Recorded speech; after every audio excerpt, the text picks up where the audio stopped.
America बहुत देर से चेता रहा था इजराइल को कि भैया एस्केलेट मत करो, अब सीज फायर कर लो, अब ख़त्म करो। उन्होंने बहुत मना करने की कोशिश करी, लेकिन इजराइल ने एक नहीं सुनी है। और फिर वो जैसे कि वो करते हैं, वो चह चह करते हैं। इजराइल ने साफ मना कर दिया है कि साहब जब तक हमारे लोग सुरक्षित नहीं हैं, हम कोई सीज फायर एक्सेप्ट नहीं करेंगे और हम जो है ताबड़तोड़ हमले करते जाएंगे जब तक या तो हिजबुल्लाह सीज फायर एक्सेप्ट करे और अपने फोर्सेस को विड्रॉ करे। लितानी नदी के पीछे धकेल दिया था हिजबुल्लाह को, उसके बाद वो फिर आगे आ गए थे जब वो ख़त्म हुआ ऑपरेशन। मेरा ख्याल इतना नहीं है कि हिजबुल्लाह की कमर टूट गई है, लेकिन साफ विदित है कि साहब वो स्ट्राइक बैक नहीं कर रहा। अब क्यों नहीं कर रहा? अमेरिका बहुत देर से चेता रहा था इजराइल को कि भैया एस्केलेट मत करो, अब सीज फायर कर लो, अब ख़त्म करो।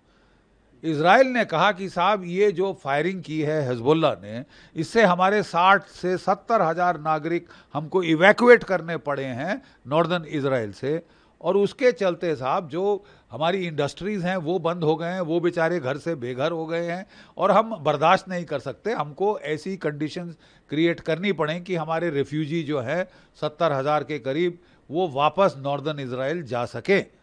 हमको बर्दाश्त नहीं है कि कोई देश हम पे धड़ाधड़ रॉकेट फायर किए जा रहा है पिछले 1 साल से और हम हाथ पे हाथ धरे बैठे हैं।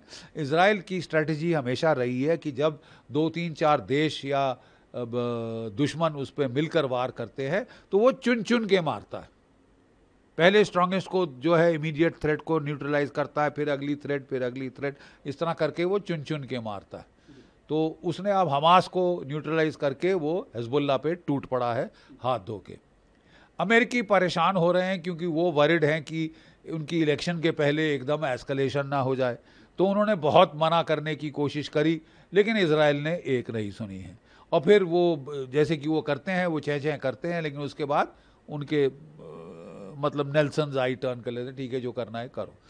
और वो अब इजराइल को कह रहे हैं भैया जो भी करना है जल्द से जल्द कर लो, क्योंकि हमारे जो एयरक्राफ्ट कैरियर बैटल ग्रुप्स हैं वो कितने महीनों से लगे हुए हैं वहाँ, उनको भी रीसप्लाई करना है, खाना पानी एमुनेशन वगैरह वाटर उसमें करना है, क्रूज़ को ब्रेक देनी है, तो जो कुछ करना है आप जल्दी करिए।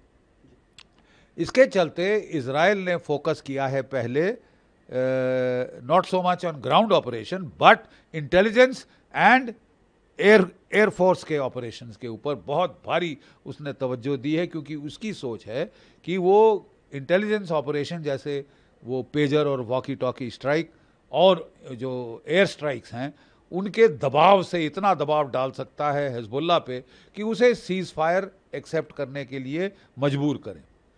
जो बाइडेन भी यूएन जनरल असेंबली में कह रहे थे कि सारे देशों को दबाव डालना चाहिए कि 20 दिन 21 दिन का सीज फायर हो, लेकिन इजराइल ने साफ मना कर दिया है कि साहब जब तक हमारे लोग सुरक्षित नहीं हैं हम कोई सीज फायर एक्सेप्ट नहीं करेंगे और हम जो है ताबड़तोड़ हमले करते जाएंगे जब तक या तो हिजबुल्लाह सीज फायर एक्सेप्ट करे और अपने फोर्सेस को विड्रॉ करे। याद रहे कि 1982 की लड़ाई में इजराइल ने हमला किया था, ग्राउंड अटैक, और लितानी नदी के पीछे धकेल दिया था हिजबुल्लाह को। उसके बाद वो फिर आगे आ गए थे जब वो ख़त्म हुआ ऑपरेशन, और फिर 2006 में दोबारा हमला किया था इजराइल ने बड़ा ज़ोरदार, और उसके बाद ये तीसरी बार है जबकि वो ताबड़तोड़ हमले कर रहा है, प्रीएम्प्टिव स्ट्राइक्स कर रहा है, काफ़ी नुकसान पहुंचा दिया है उसने हिजबुल्लाह को। कई मिलिट्री एनालिस्ट की सोच है, एलिस्टेयर क्रुक वगैरह की, कि साहब ये मेरा ख्याल इतना नहीं है कि हिजबुल्लाह की कमर टूट गई है, लेकिन साफ विदित है कि साहब वो स्ट्राइक बैक नहीं कर रहा। अब क्यों नहीं कर रहा? Is it as per A strategy की अभी नहीं, थकने दो इनको। और गौरतलब है कि इजराइल की डिफेंस फोर्सेस 1 साल से लगातार लड़े आ रहे, मोबिलाइज हो चुके हैं, 1 साल हो गया, वो भी थक रहे हैं, उनको भी वापस इंडस्ट्रीज़ पे जाना है, इकोनॉमी का ख्याल करना है। तो कब तक इजराइल सस्टेन कर सकता है? क्या ये स्टेमिना की लड़ाई होगी कि किस में स्टेमिना ज़्यादा है? वो जो शिया हैं वो तो बहुत सारी सफरिंग एब्जॉर्ब कर सकते हैं, मार खाने के लिए तैयार हैं वो बिल्कुल, क्योंकि कुछ है ही नहीं खोने के लिए ख़ास। तो अब ये शायद जो स्टेमिना की लड़ाई हो जाए कि कौन ज़्यादा देर टिक सकता है।